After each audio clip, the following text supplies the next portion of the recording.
This is the story of Toyota.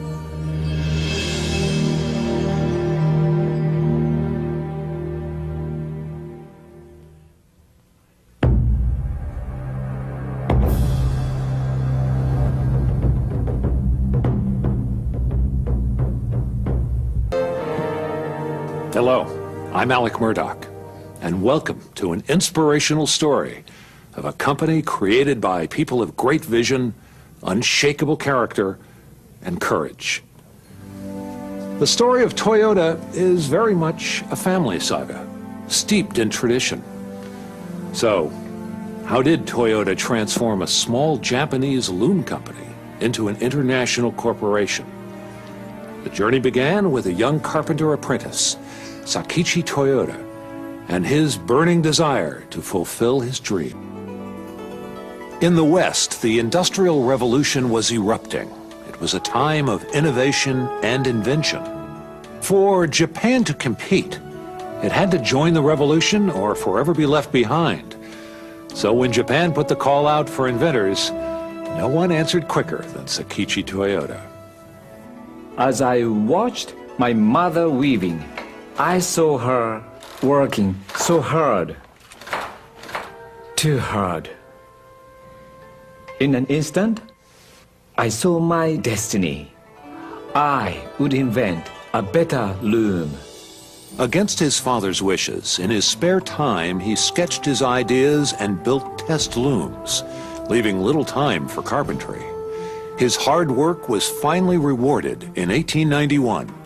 At the age of 24, he patented his first invention, a wooden, manually operated loom. For the next 3 years, he kept working, continually making improvements. By 1894, he had invented a machine that would wind yarn onto a reel. This invention led to a profitable company. And 3 years later, his hard work paid off again, when he invented Japan's first automatic loom. With success at hand, the shadow of turmoil loomed on the horizon. Recession soon devastated the Japanese economy.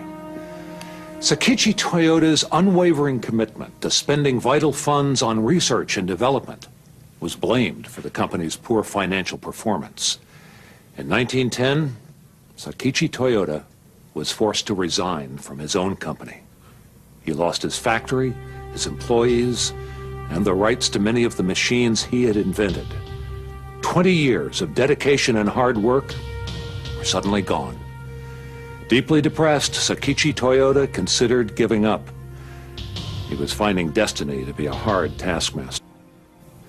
Unsure of his future, Sakichi Toyoda traveled to the United States. He was amazed at the industrial advances he saw. One item in particular captured his attention and ignited a dream, a new vision: the automobile.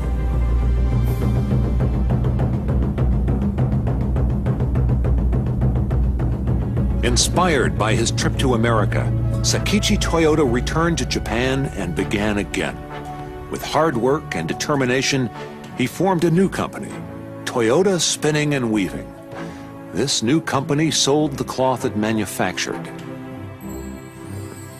Now with a steady income, Sakichi was free to once again perfect his fully automatic loom and dream of building an automobile.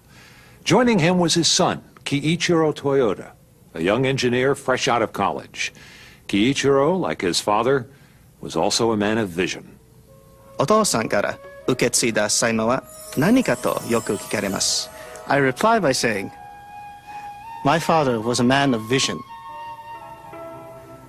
To me, his most valuable quality was his will to make every effort to achieve a single objective. My destiny was to take his vision and build Japan's first automobile.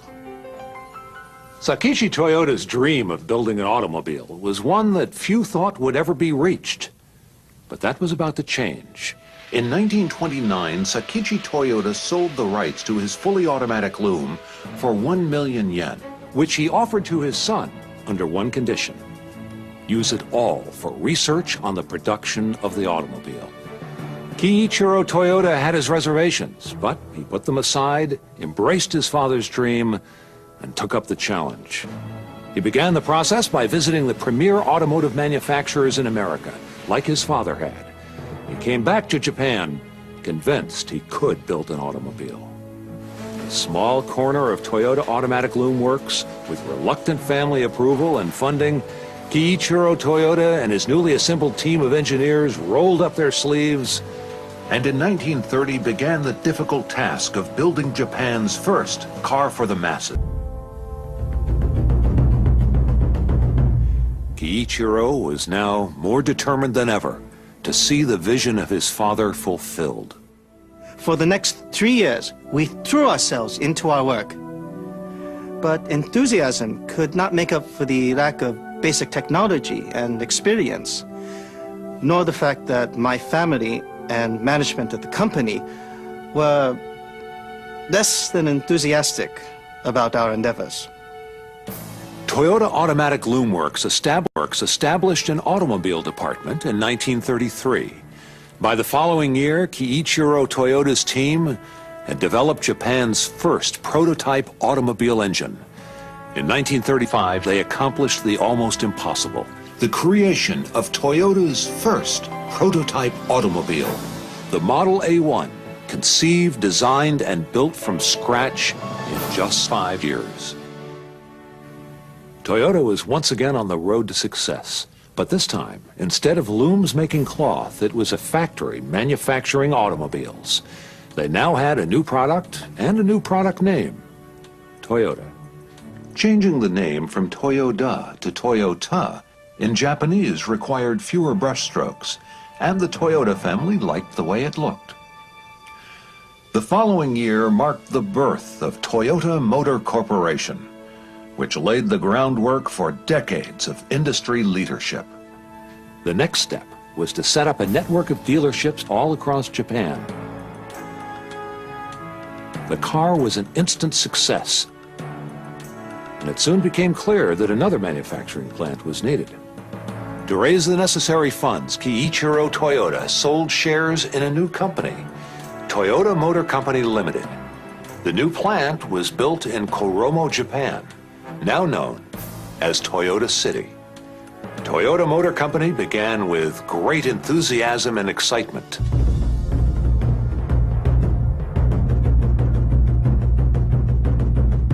By the late 40s, global events brought Toyota close to bankruptcy, and Kiichiro Toyoda was forced to cut workers' pay.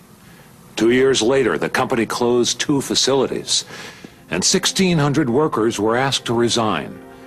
Debts continued to mount as auto union workers went on strike and brought production to a halt.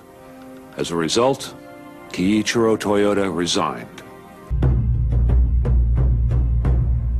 With the Koromo factory operating at full capacity, Toyota was back on the road to profitability within a few years. They had lost a lot of ground, but they were determined to catch up. Eiji Toyoda, Kiichiro Toyoda's cousin, had been in charge of manufacturing Toyota's first car. In fact, he was the department's first employee at the new location. Eiji Toyoda had been given the task of upgrading Japan's automaking technology. To oversee his plans, he appointed Taiichi Ono, a section chief at the engine machine shop. Taiichi had begun his career at Toyota Spinning and Weaving, and like Sakichi Toyoda, he had a passion for efficiency.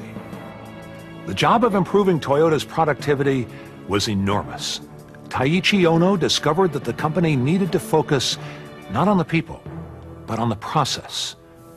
トヨタの生産性を高める仕事は素晴らしいものでした。I had been told that American workers on average are 9 times as productive as the Japanese. The difference was not in the people, but in the process. So Toyota has to learn to work smarter, or as Sakichi Toyoda would say, be an innovative and creative thinker. Together, Eiji Toyoda and Taiichi Ono examined every aspect of the plant.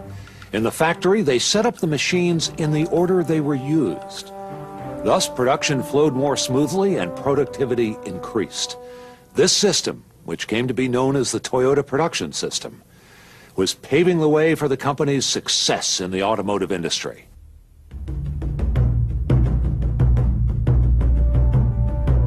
By the mid-50s, Toyota was the leading Japanese auto manufacturer. Looking for new horizons, Toyota set its sights on the global marketplace.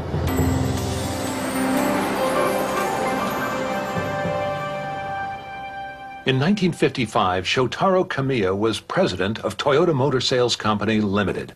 He had just returned from a visit to the United States, where he found a growing number of small European import cars alongside the big Detroit models. アメリカに来た時、素晴らしい繁栄を見ました。It seemed as if every American family wanted 2 cars. But they could only afford 1 American car.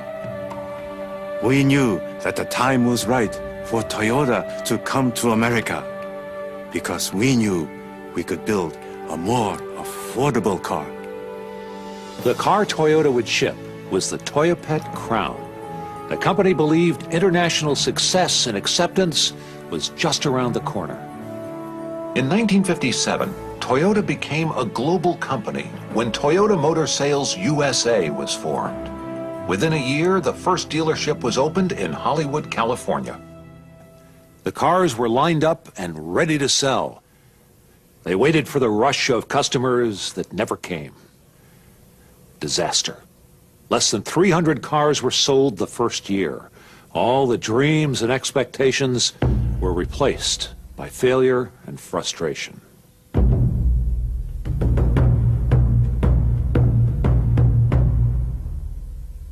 The Toyopet Crown was a good vehicle for the moderate speeds of Japanese roads. But when the Crown got on American highways, it lost power, overheated, and used far too much gas and oil. Committed to success in America, Toyota would not give up. Once again, they had learned a valuable lesson. They would need to build a car specifically for the American road.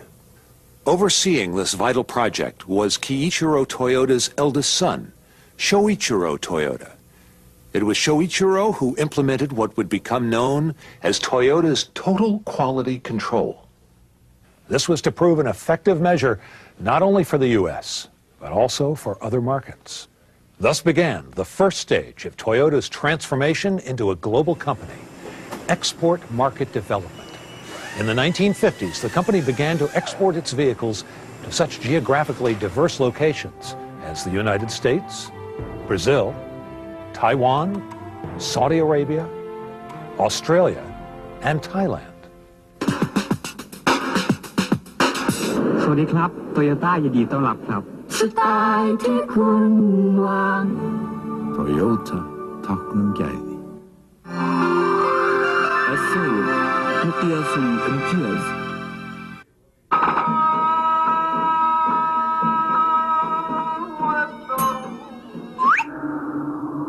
Toyota, kalite hayatınızı değiştirir. The company's export strategy was based on the principle of Genshi Genbutsu. Go to the source to find the facts you need to make a correct decision.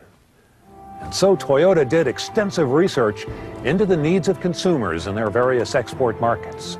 The result? International success and acceptance. There's a new hot one on the American road, the Toyota Corona. And the editors of Motor Trend report Corona is miles ahead of competition in performance. The introduction of the Corona for the American market brought success that went beyond sales. In 1965, Toyota Motor Company was awarded the Deming Application Prize, a prestigious award given each year to the Japanese company with the most successful quality control system. In 1966, Toyota introduced the Corolla. The company was on the move.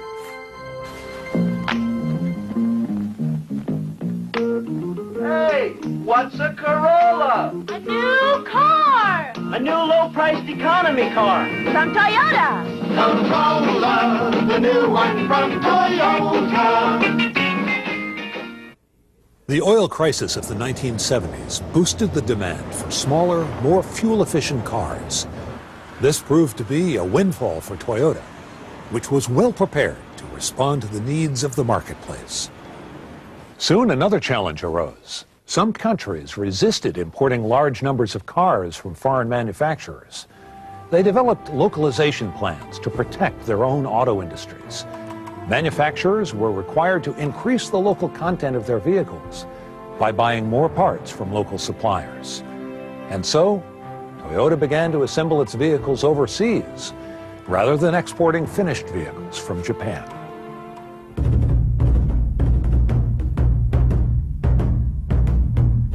By the 1980s, Toyota's